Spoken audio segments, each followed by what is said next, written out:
Bismillah, Alhamdulillah. Kita dapat bertemu kembali dalam agenda rutin obrolan malam atau kajian malam.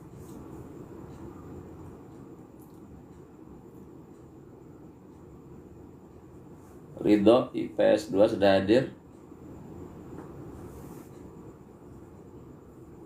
di setiap malam dari pukul 20.30 sampai jam 9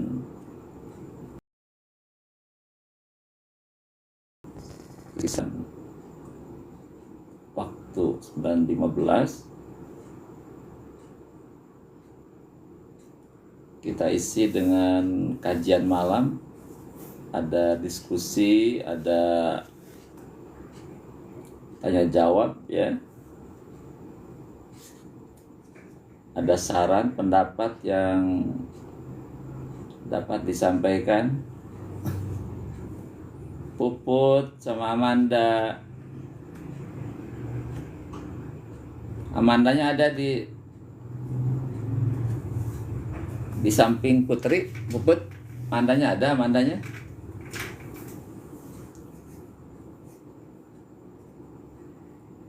Agis mana Put? Agis. Akila Ipanam hadir. Akila sudah hadir.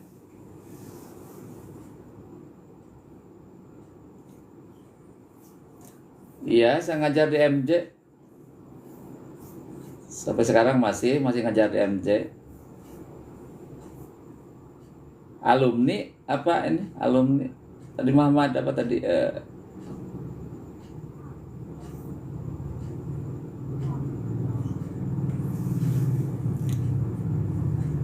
Ya hari Kamis, Jumat, Sabtu saya ngajar di MJ, Senin sampai Kamis di SMA 4 Cikupa. Muhammad Rafli ya. Alumni tahun berapa dari SMP MJ-nya? Ya besok malam Jumat live juga dari musola ya, pengajian dari musola. Ahmad Rifki kelas 7A sudah hadir.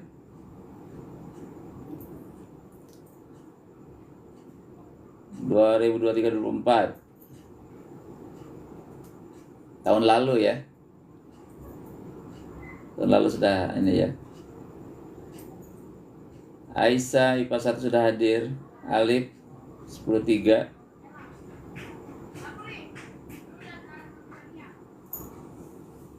Angkatan 27 ya. Charlie 10.3 hadir. Silakan user siapa ini? 16165 ya. Boleh yang sudah masuk. Riana 10.3 sudah hadir. Silakan yang sudah hadir, sudah masuk, boleh menyampaikan pertanyaan. Mangga yang mau menyampaikan pertanyaan silakan. Nanti kita coba bahas satu persatu. Hilda sudah hadir, Hilda. Bertahan 30 menit ya, Hilda. Bertahan 30 menit, kuat nggak? Besok kan nggak belajar ya, hanya TO kan? Ya, coba uji nyali, kuat nggak 30 menit? Ya, silakan sampaikan pertanyaannya. Ya, nanti untuk Hilda disiapkan hadiahnya. Asal rajin aja, ngaji subuhnya rajin gitu. Kajian malamnya rajin. Putri 10.4 sudah hadir ya. Putri 10.4 hadir. Maka silakan yang sudah masuk boleh untuk menyampaikan pertanyaan, saran, pendapat, Mangga.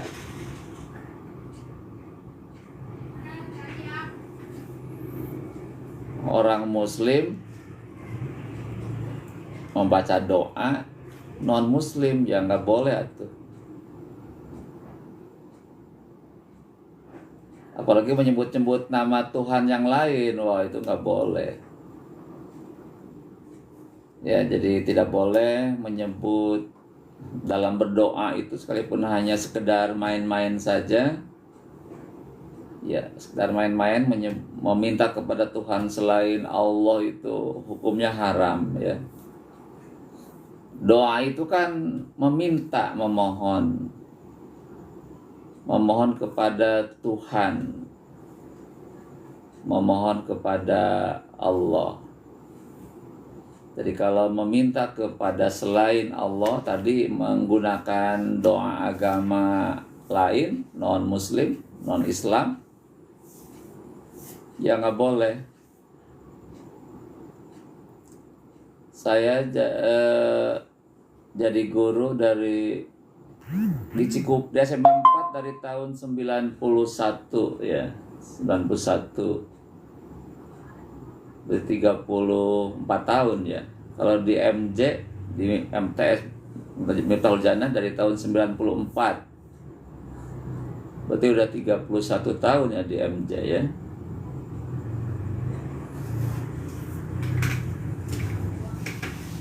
Ketemu di mana? Lu udah ketemu di rumah. Iya, jadi sekalipun kita tetap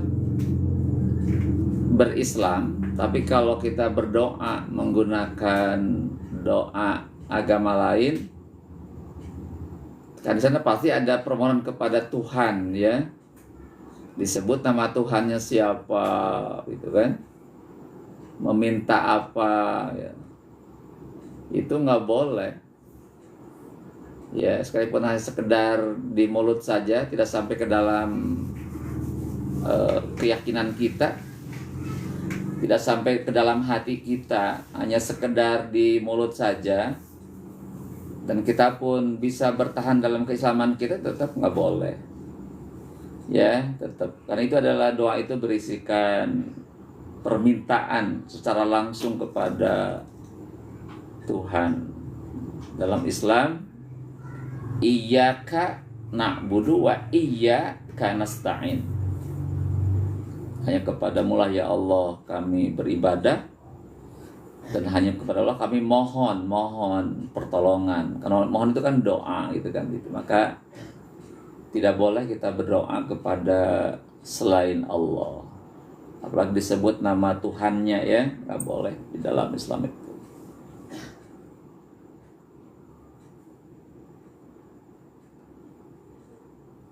Memang ada anak-anak di sekolah non muslim. Ya, apa ngapain? Apa ngapain, Pak? Suaranya masuk. Sini. Hah? Main. Dingin. Jadi ada kasus anak-anak yang sekolah di sekolah non muslim, mereka diajari doa-doa itu ya. Ayo. Itu akan bisa mempengaruhi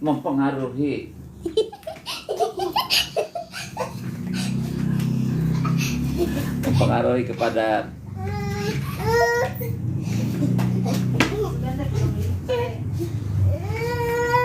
banyak anak ya Bu. Dingin, Kak. Coba kalian. Halo. Ya. Ada siapa? Ada deh. Sini. Dan Mohon maaf ini ada gangguan teknis, ini ada anak-anak ikut nimbrung. Hah? Kamu nggak apa-apa dicariin? Nggak apa-apa. Bapak. Bapak. Banyak nih Bapak Ibu. Bapaknya mau lagi itu dulu ya, lagi Ada si Meong. Mana? Meong. ya nih di rumah ada 5 anak ini. Mana si Meong? Mana si Meong?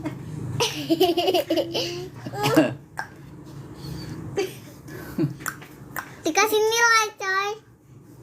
Ke sini. Ya, sana dulu ya. Bapak itu dulu sebentar ya. Bapak lagi karena Sini dulu. SMA dulu. Ada. Nah, itu.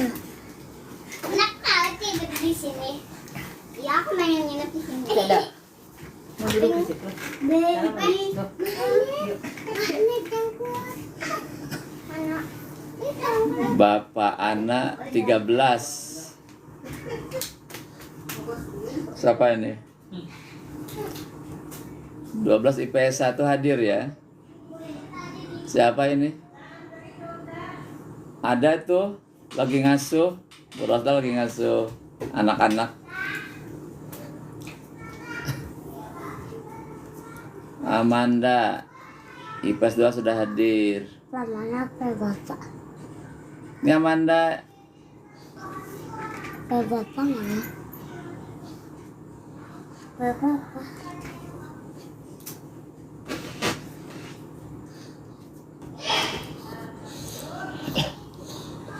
Tadi sama Putri kan Amanda itu ya?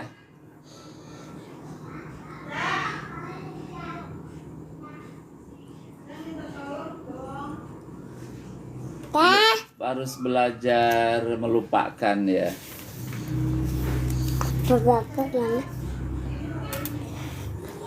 Sopana itu dulu Bapak belajar dulu ya, sayang ya.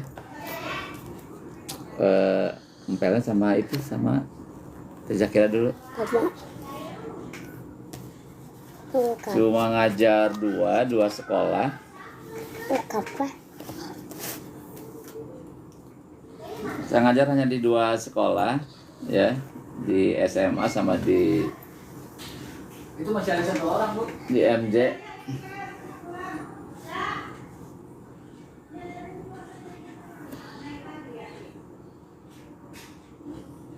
Mana siapa sih?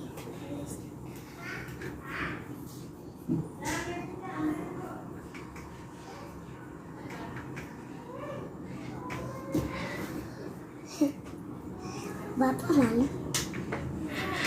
Harus belajar melupakan. Bapak mana? Masa lalu adalah kenangan, Bapak. masa kini adalah kenyataan, Bapak. masa depan adalah harapan.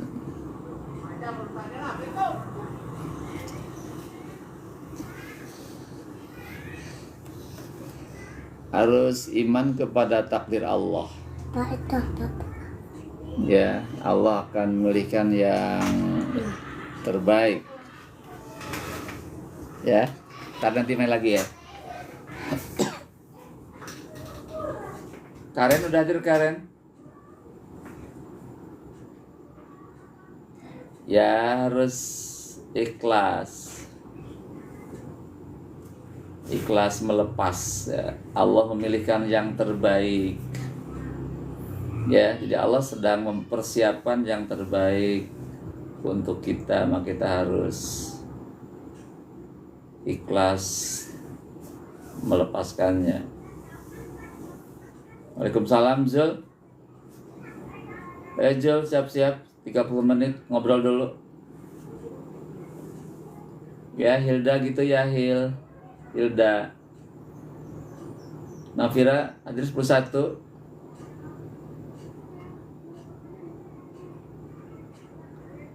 Ya harus husnuzon aja, husnuzon. Allah sedang mempersiapkan yang terbaik. Ya. Kita harus yakin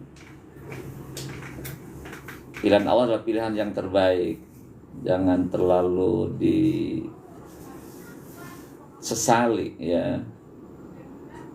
Itu tanda sayang Allah kepada kita, maka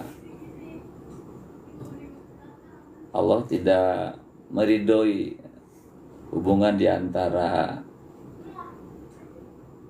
kita dengan orang itu ya. Jadi kita harus tetap husnuzon kepada Allah.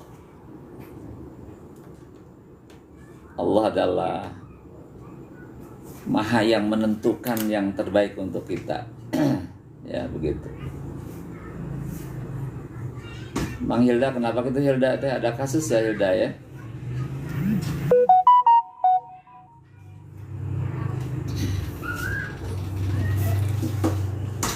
Baik, sambil menunggu. Ya kayaknya besok sama seperti yang tadi ya. Setelah Theo langsung pulang kayaknya. Kan 2 hari kan ya itunya, Theo-nya kan. Setelah Theo jam yang kedua, duhur, sholat duhur dulu, tanda tangan dulu. Nanti baru dikembalikan ke rumah orang tuanya masing-masing ya, gitu. Ya, enaknya sekolah itu setengah hari, jangan sampai sore ya.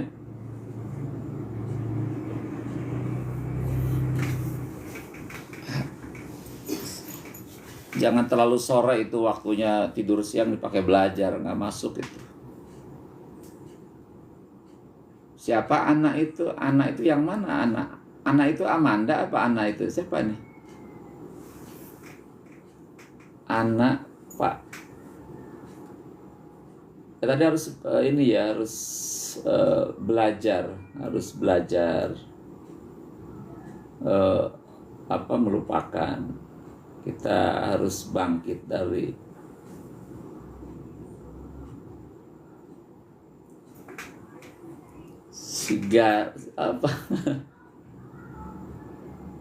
Ana sama Amanda. Ana itu nama lengkapnya apa ya? Siti Fatimah yang suka sama aku terus. Oh iya.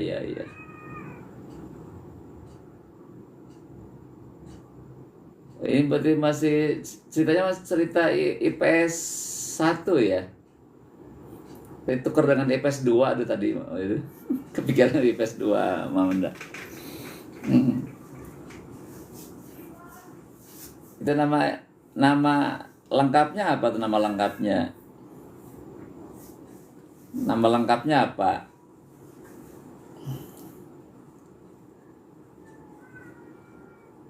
Ya baik, sambil menunggu teman-teman yang lain. Oh ini Nur Amanah. Oke Pak. Ya udah inget ya. Nilai UTS PD berapa Pak? PD kan alumni kan ya. Udah lama banget. Makasih kiriman buka mawarnya PD.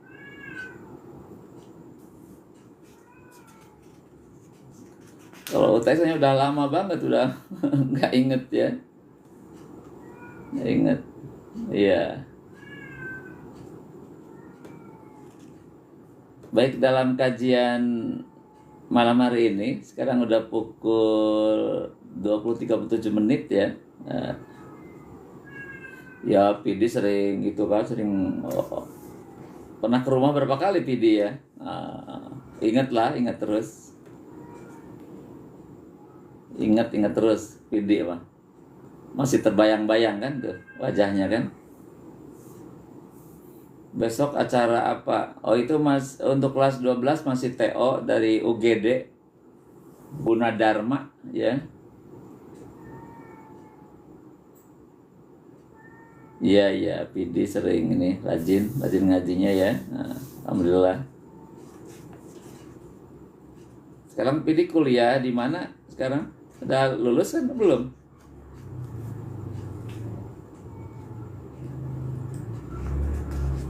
Oh, yang kelas 10 ya belajar biasa. Oh, PD di BINUS ya, Bina Nusantara ya. Jurusan itu apa? IT, komputer.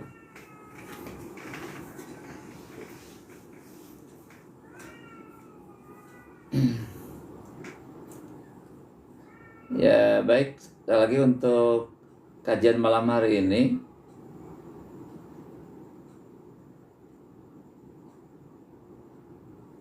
Komputer ya. Kita akan membahas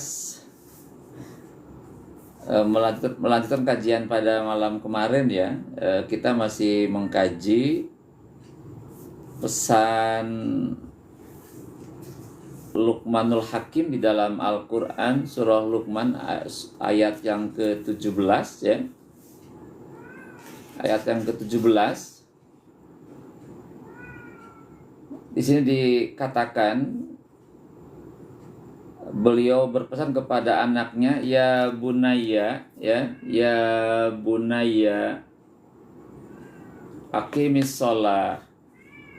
Jadi pesan pertama di ayat yang ke-17 ini, Luqmanul Hakim berpesan kepada anaknya yang paling awal adalah aqimis shalah ya. Jadi anaknya diharapkan sekuat tenaga akan senantiasa dalam hidupnya menjaga sholatnya.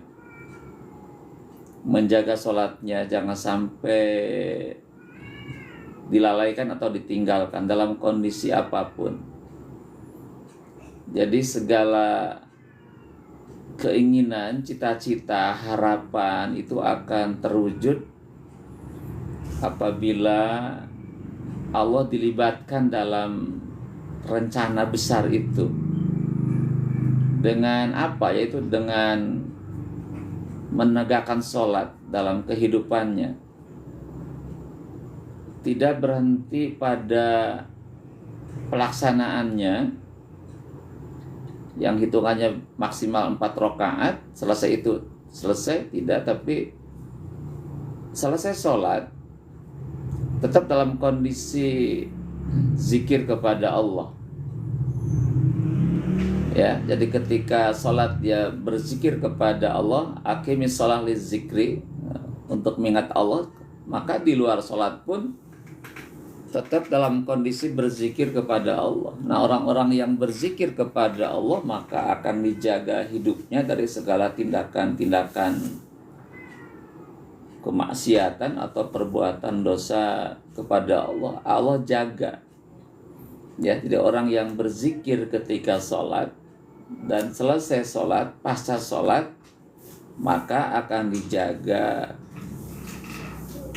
kehidupannya dari segala perbuatan yang menyimpang, perbuatan dosa, maksiat kepada Allah. Yang kedua, segala problematika hidupnya, apapun problemnya, apapun masalahnya, Allah akan mengurai masalah itu. Ya, Allah akan memberikan jalan keluar, solusi atas permasalahan itu. Wa may yattaqillah yaj'al lahu makhraja. Dan orang-orang yang bertakwa kepada Allah, maka Allah menjadikan baginya orang itu adalah makhraja, jalan keluar.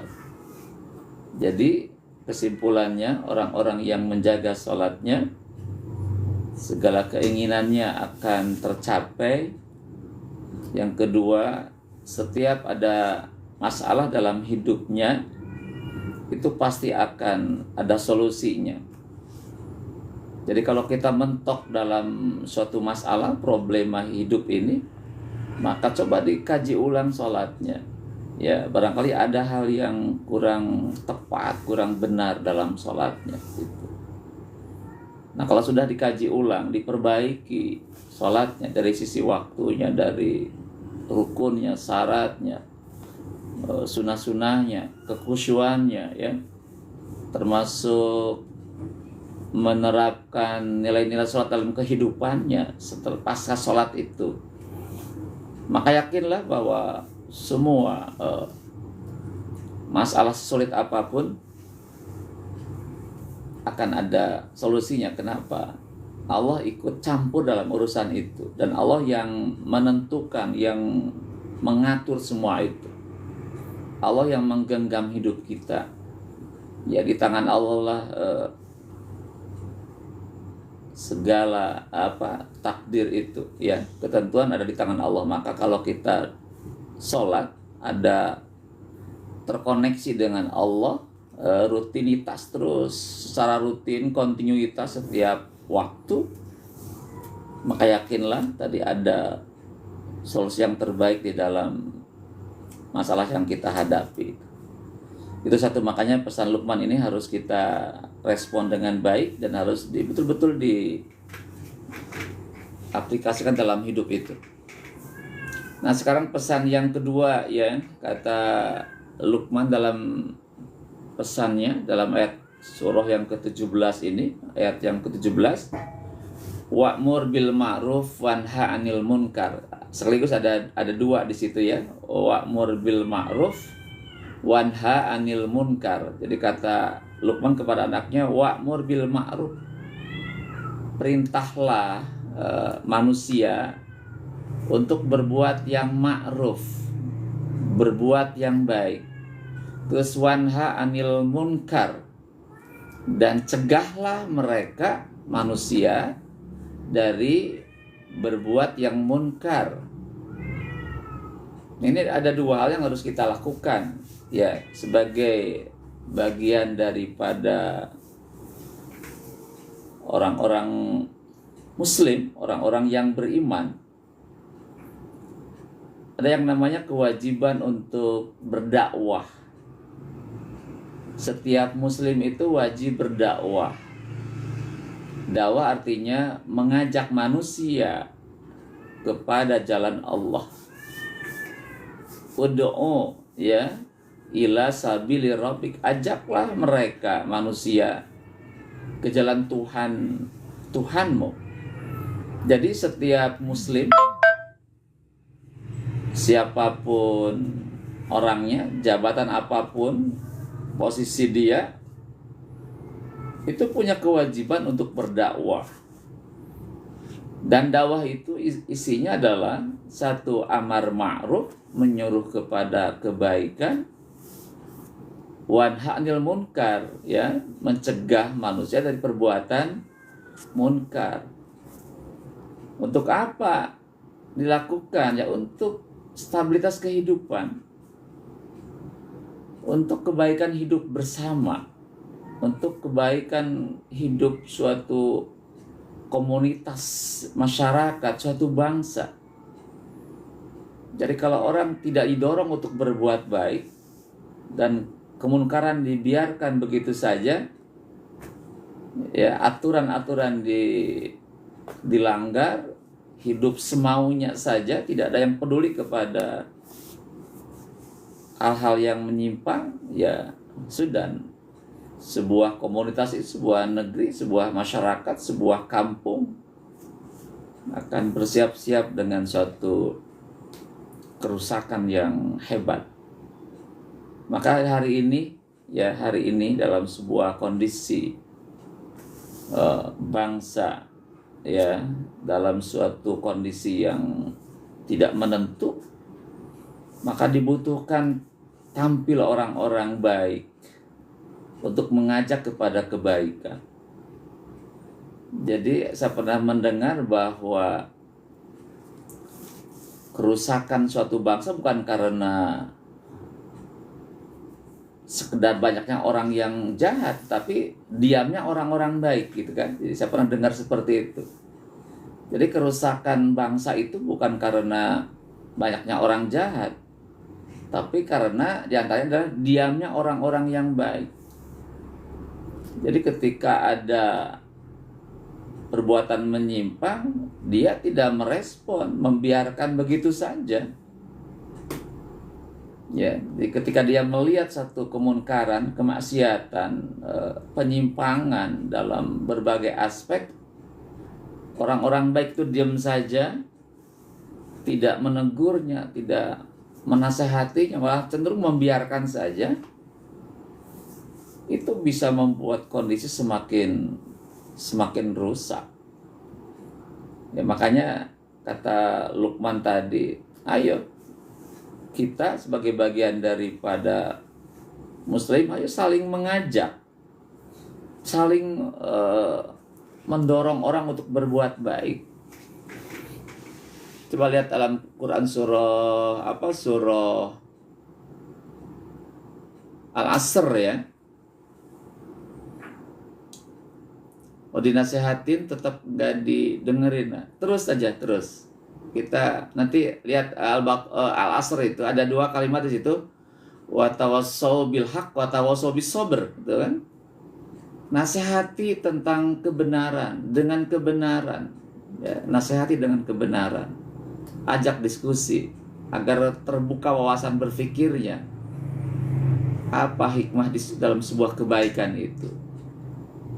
Apa hikmah di dalam sholat itu? Dibuka secara luas sampai logika dia mau menerimanya. Nah, belum sempat menerima juga, udah berkali-kali. Kata Allah gimana? Wa tawassaw bis-sabr.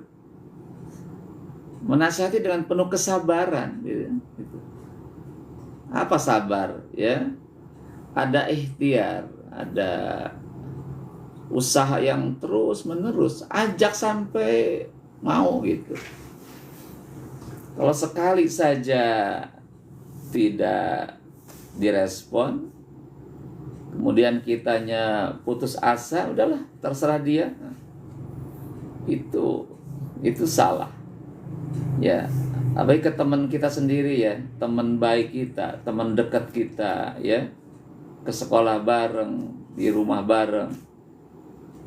Ketika kita menasehati dia tidak merespon dengan baik, jangan berhenti untuk menasehati dia, terus diajak. Insya Allah, kalau air menetes terus-menerus, itu batu bisa berlubang. Ya, jadi batu yang keras itu ditetesi air terus jatuh setiap detik, itu batu bisa berlubang. Kalau kita nasihati dengan cara yang baik, bila hikmah ya, dengan cara yang baik, hikmah itu dengan bijaksana baik, dengan kalimat yang enak, yang baik, kita bicara pada momen yang tepat, itu yakinlah akhirnya dia akan menerima. Kalau sekali boleh jadi belum menerima, tapi kalau terus menerus kita ajak diskusi terus, yakinlah, ya, teman yang baik adalah teman yang selalu menasihati kita, bukan mendukung kita, ya. Tatalita, oh ya, alhamdulillah sehat. Tatalita ini alumni ya apa? Alhamdulillah sehat walafiat, masih bisa ngobrol. Alia IPA 5 ya. Bu Rosda alhamdulillah sehat ya.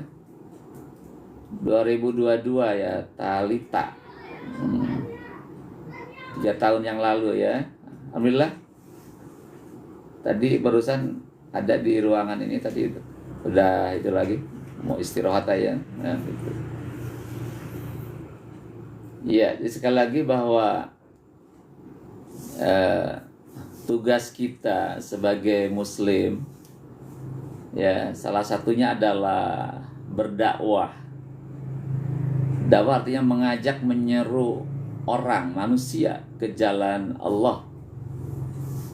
Itu sesuai dengan kapasitas kita, ya, sesuai dengan kemampuan kita. Silakan. Nah, dakwah itu tadi intinya karena dua, satu amar ma'ruf, ya, menyuruh orang berbuat baik, mengajak orang berbuat baik. Nah, ada satu jurus yang sangat ampuh. Ketika kita mengajak orang lain, apa kata Nabi? Ibda binafsika. Maka yang paling penting adalah mulailah dari dirimu sendiri. Orang akan membekas dalam jiwanya kalau kita lebih awal melakukannya. Contoh, ketika kita ingin mengajak teman kita yang tidak pernah berkerudung agar berkerudung, ya, mengajak. Itu bukan kita ceramah, bukan ceramah saja, tapi kita pakai dulu kerudung yang baik, yang bagus, yang rapi, yang menutupi aurat dengan pakaian yang bagus. Yakin tanpa kita berbicara dia akan melihat kita. Dan itu termasuk metode dakwah yang paling efektif. Itu namanya metode dakwah bilhal. Itu berdakwah dengan perbuatan, itu harus yang sangat efektif. Apa kunci keberhasilan dakwah Nabi? kepada para sahabat menjadi orang-orang terbaik di muka bumi. Bukan sekedar ceramah, bukan. Tapi Nabi itu menjadi uswah, menjadi contoh, ya, menjadi idola, menjadi teladan bagi mereka. Mereka langsung melihat modelnya seperti apa. Nah, kita kadang-kadang titik lemah guru itu apa? Titik lemah guru itu, kebanyakan guru itu baru pandai memberikan contoh, belum pandai menjadi contoh. Nah, ya gitu. Jadi ada kelemahan di pendidik itu, salah satunya apa? Pandai memberikan contoh tapi belum pandai menjadi contoh. Itu yang harus kita perbaiki. Makanya kalau kita pengen dakwahnya berhasil, menyuruh orang berbuat baik, tadi berpakaian yang baik, bergaul yang baik, ya gitu, menolong orang, membantu sahabat, ketika ada masalah dia hadir, menolong dia, itu kan perbuatan yang ma'ruf. Atau mendorong ibadah mahdhah yang baik, itu yang ma'ruf. Yang ma'ruf itu adalah sesuatu yang diperintahkan dalam agama, itu namanya ma'ruf. Ya, setiap perbuatan yang diperintahkan oleh agama, ya, itu kategorinya adalah kategori ma'ruf, perbuatan yang baik yang diperintahkan oleh Allah. Itu kita harus saling mengajak, menyeru. Nah, dibanding dengan mencegah kemunkaran, itu resiko mengajak kebaikan itu lebih ringan daripada mencegah kemunkaran, ya, daripada amar ma'ruf dibandingkan dengan nahi munkar, mencegah kemunkaran, mencegah perbuatan dosa kepada Allah, mencegah orang berbuat maksiat.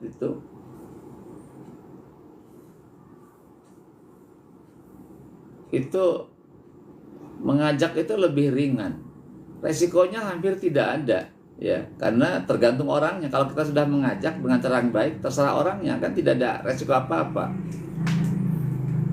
Kita di kelas, azan berkumandang, kalau kita ngajak, dua kemungkinan, bisa mengikuti ajakan kita ke masjid atau tidak, itu nggak ada masalah. Tapi kalau terkait dengan mencegah kemunkaran, itu cukup beresiko, ya, cukup beresiko. Orang lagi mabok, kita cegah itu, wah, itu bisa bermasalah. Orang lagi main judi, kita datang langsung menghentikan, oh, itu bisa ramai itu, ya. Jadi kalau orang lagi berbuat dosa dan kita mencegahnya, kalau salah saja dalam metode pencegahannya atau tidak pandai meramu kata-kata yang baik, itu bisa jadi kontra itu, ya. Ada pertumpahan darah di situ, boleh jadi seperti itu.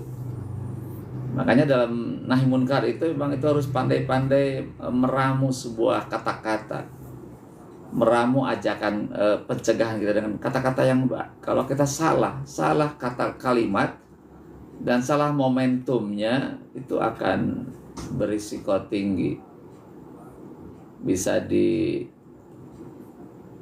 dikucilkan. Itu suka begitu, ya. Kalau kita berdakwah mencegah orang berbuat kemunkaran, wanha anil munkar, bisa dibenci orang, dikucilkan orang, ya, itu begitu. Kita dianggap soalim, dianggap macam-macam oleh orang lain itu, karena memang tidak semua orang bisa menerima ketika diingatkan jangan berhenti berbuat dosa. Itu tidak semuanya orang menerima, gitu kan, gitu. Tetapi itu harus dilakukan, ya, gitu. Coba kita lihat hadis Rasulullah, begini kalimatnya: marra'a minkum munkaran fayughayyir biyadihi fa illam yastati fa bilisanihi, ya, fa illam yastati fa biqalbihi, ya, dzalika ad'aful iman. Dikata Rasulullah, Man ra'a minkum munkaron, barang siapa orang melihat satu kemunkaran, kemaksiatan, kezaliman, perbuatan dosa kepada Allah, kata Rasulullah, fayughayyir, maka ubahlah, ya, maka dirubah, dihentikan. Dengan cara apa? Biyadi, dengan tangannya, artinya apa? Dengan kekuasaannya. Siapa yang berkuasa? Adalah pemerintah. Itu pemerintah punya power, dia punya kekuasaan. Kita masih ingat ya, Anies Baswedan, Gubernur DKI, hanya dengan tanda tangan saja, dengan membuat surat tanda yang ada tanda tangan di situ, itu bisa menutup hotel yang difungsikan sebagai tempat maksiat di Jakarta. Ya, masih ingat kasusnya kan? Itu hanya dengan tanda tangan saja, membuat surat SK dari gubernur, itu bisa menghentikan aktivitas hotel itu untuk berbuat kemaksiatan. Itu hanya biyadi, dengan kekuasaannya. Ya, presiden itu punya power, itu bisa menghentikan. Polisi itu punya power, penguasa, polisi itu bisa menghentikan. Atau Pak Camat, Bupati, kalau di kampung ada Pak Kades, Pak RW, ya, Pak Jaro, itu dia punya power, punya yad, punya tangan, kuasa itu bisa menghentikan, ya, bisa menghentikan perbuatan kemunkaran. Nah, bagaimana orang yang tidak punya power, tidak punya kekuasaan? Kata Nabi, fa'ilam yastati fabilisanihi. Jadi kalau tidak sanggup dengan kekuasaan, atau dia tidak memiliki kekuasaan, tidak punya kekuasaan, dia bukan pejabat, bukan pemerintah, bukan umaro, maka kata Nabi, fabilisanihi, maka ubah dengan lisannya saja, dengan lisan kita. Di sini para ulama itu dengan lisan dia ceramah, ikut mengisi pengajian di berbagai tempat. Itu mengubah dengan lisan. Jadi para ulama, dan termasuk non ulama juga, ya, di sekolah, guru itu dengan lisannya dia, di rumah orang tua atau masyarakat itu dengan lisannya bisa. Fabilisanihi, kalau tidak sanggup dengan kekuasaan, tidak punya kekuasaan, maka ubah dengan lisannya, dengan nasihatnya, dengan tausiahnya, dengan perkataannya. Itu. Nah, terus kalau tidak sanggup juga dengan perkataan, mau ngomong nggak berani, takut tersinggung, takut memutus persahabatan, ya. Nah, daripada putus persahabatan, dia diam saja, tapi apa kata Nabi? Fabi qalbihi, ubah dengan hati kita. Dengan apa itu? Dengan doa kepada Allah. Ya Allah, mudah-mudahan teman saya dapat menghentikan perbuatan dosanya. Ya Allah, berikan hidayah kepada dia. Ya, itu dengan hati.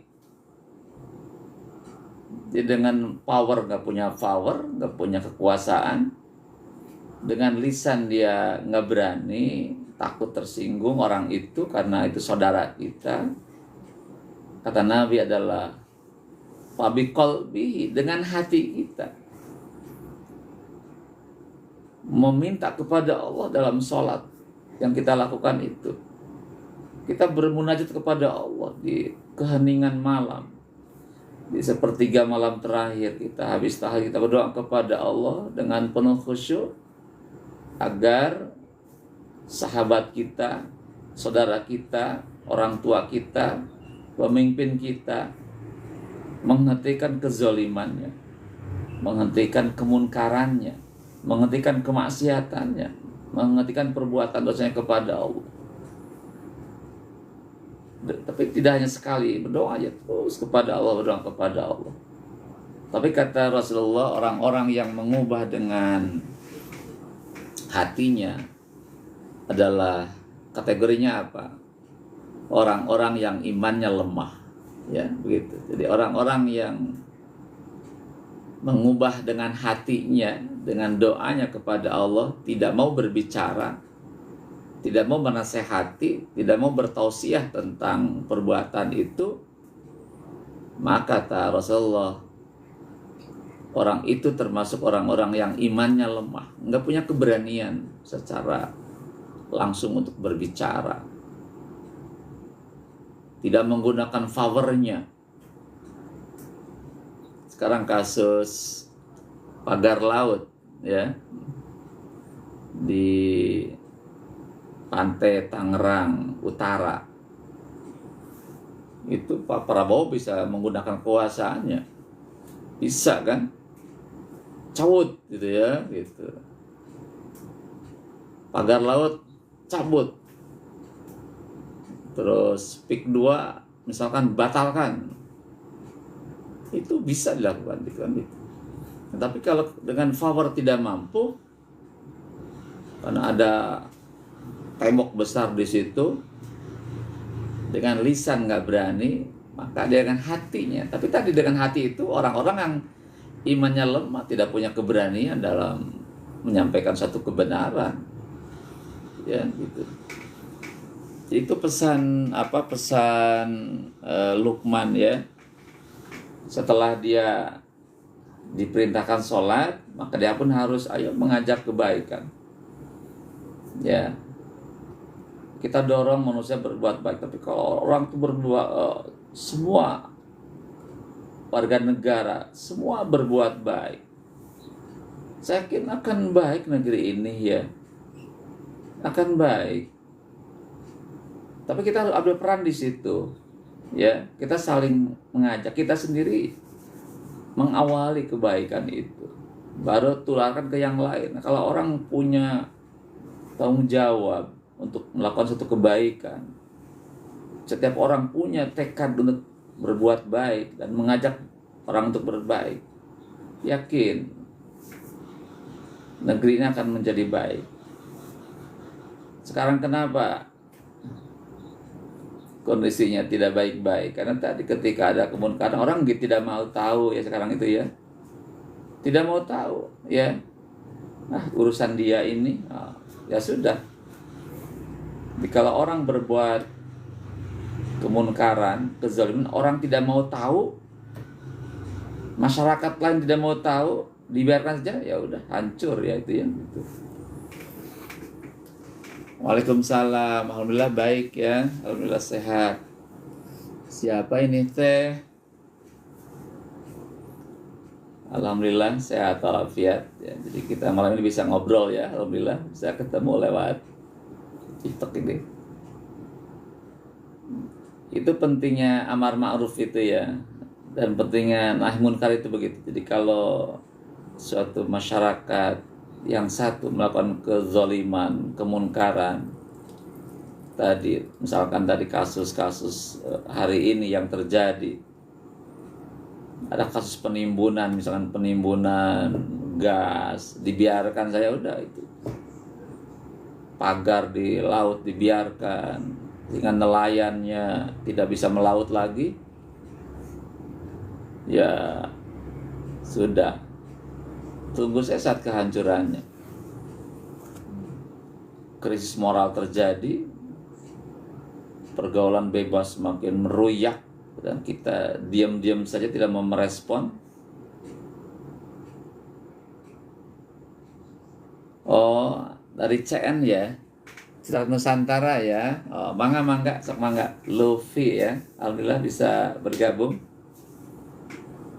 Nanti bisa main ke SMA 4 ya.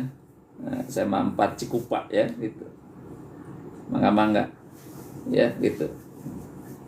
Jadi aplikasi daripada ayat 17 ini ya, ini kan ayat ini sifatnya aplikatif ya. Aplikatif sifatnya, penerapan bukan teoritis. Setelah mengkaji ayat ini, maka yang pertama pesan itu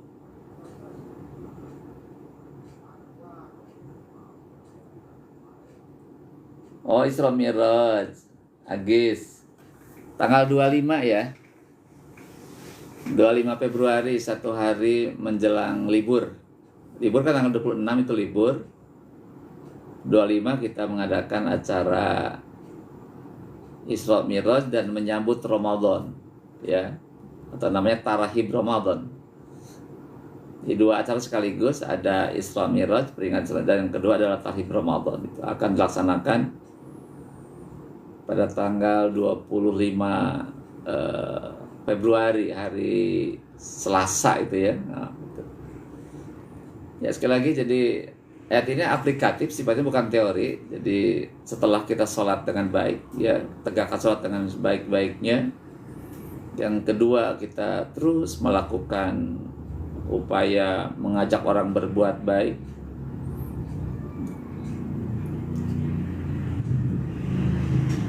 Siapa itu? SMA, anak SMA 4. Terus yang kedua, kita mencegah orang berbuat munkar. Ketika kita lihat teman kita berbuat buruk, kita cegah, jangan didukung ya.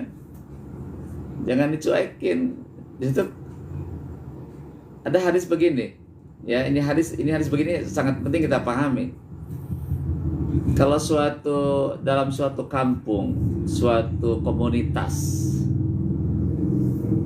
kalau orang sudah membiarkan perbuatan zina dan riba di satu kampung, ada perzinahan dan riba, dan kita diam saja membiarkan itu maka seakan-akan dirinya halal diazab oleh Allah. Nah, itu hadis Nabi. Jadi kalau di satu kampung ada perbuatan zina itu dibiarkan, tidak pernah dicegah, ya, dilarang, ya, dibiarkan saja, dan riba pun dibiarkan berkembang begitu saja, itu seakan-akan dirinya halal untuk diazab oleh Allah. Karena ketika Allah mengazab perbuatan orang itu, yang kena bukan si pelaku saja, maka yang tidak berbuat pun akan kena juga. Orang soleh pun akan kena akibat dari perbuatan orang yang buruk itu. Makanya dalam hidup ini kita harus saling menasehati. Yang dinasehati harus menerima nasihat itu. Jangan egoistis, ya. Oh, dia bilang nih, urusan saya, badan saya, duit saya, kalau kena akibat saya, ya, itu tidak benar. Tapi ketika Allah menimpakan satu ajaib, kan tidak kepada pelakunya saja. Yang tidak berbuat pun akan kena efeknya gitu, kena akibatnya yang sangat fatal. Coba kalau ada gempa bumi, gunung meletus, banjir, kebakaran, itu yang tidak berbuat pun akan terkena seperti itu, ya gitu. Maka disitulah pentingnya kita dalam bermasyarakat harus mau menasehati dan mau dinasehati, ya gitu. Itu dua hal yang harus kita lakukan gitu. Tadi dalam hal kebaikan kita saling mengajak, kemunkaran saling mengingatkan. Nah, kalau satu komunitas itu sudah berjalan seperti itu, yakinlah bahwa itu akan mendatangkan kebaikan untuk kita semua. Ya, Allah membuka pintu keberkahan. Jikalau kebaikannya kita bangun, kemunkarannya kita perbaiki, jadi kita cegah, insya Allah akan Allah bukakan keberkahan kepada masyarakat kita, bangsa kita, ya gitu. Itu pasti terjadi. Dan justru yang terjadi itu kalau kita membiarkan, tidak peduli dengan urusan orang lain, biar orang bilang nafsi-nafsi, ya gitu, urusan masing-masing. Ketika ada kemunkaran, akibatnya sekarang semakin meriah seperti ini, ya gitu. Dalam hidup bermasyarakat, kita sebagai makhluk sosial ada satu kewajiban kita dalam Islam, wa tawassau bil haqq wa tawassau bis sabr. Itu prinsip di dalam hidup seorang muslim. Kalau tidak berbuat seperti itu, kita cenderung sibuk dengan diri sendiri, tidak mau tahu dengan urusan orang lain. Itu bukan seorang muslim yang baik. Kita harus wajib mengingatkan orang lain, tapi dengan cara yang baik, dengan cara yang hikmah, ya, gitu. Dengan bahasa yang baik, dan tahu momentumnya kapan, gitu, saatnya yang tepat kapan. Insya Allah itu akan terjadi kehidupan yang baik. Itu barangkali penguatan dari pesan Luqmanul Hakim yang terdapat di dalam surah Luqman ayat yang ke-17, ya, gitu.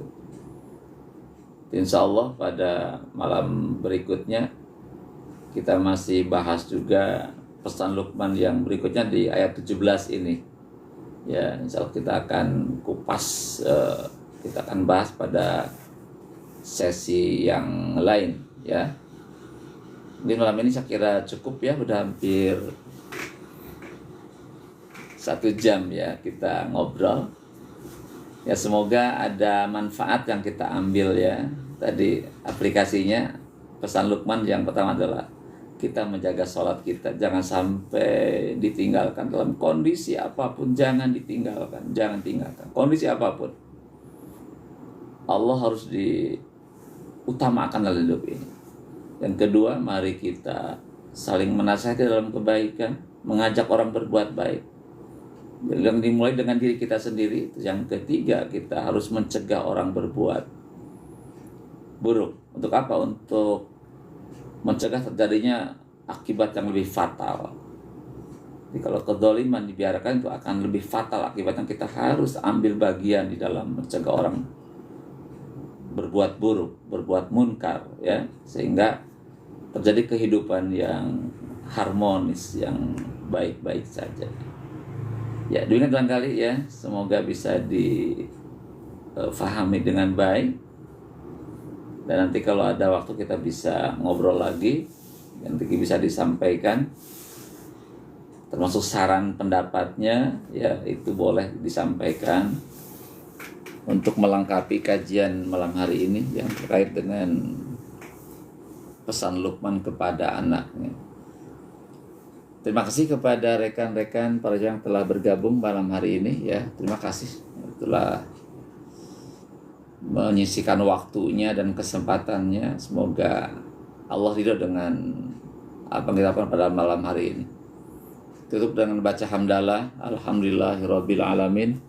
Subhanaka Allahumma wa bihamdika asyhadu alla ilaha illa anta astaghfiruka wa atubu ilaik.